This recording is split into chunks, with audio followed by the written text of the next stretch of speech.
স্মৃতিগুলো কখনো যদি মনে পড়ে যায়, পারবে কি ভুলতে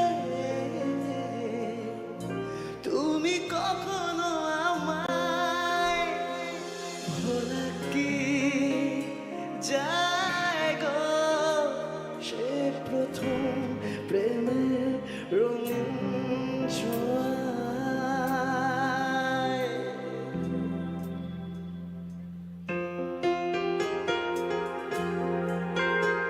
হ্যাঁ, ঠিক এরকম চাইবো যদি তারায় ভরে যায় এই জায়গাটা। সবার ঘরে ফ্ল্যাশ লাইট আছে, একটু জ্বালাতে খুব ভালো লাগবে, আলাদা মাহল তৈরি হবে। ট্রিবিউট জানাবো সেই মানুষটা। এই তো শুরু হচ্ছে এক এক করে, প্লিজ। পুরো জায়গাটা অন্ধকার হয়ে যাক আর এরকম বাতি জ্বলতে থাক।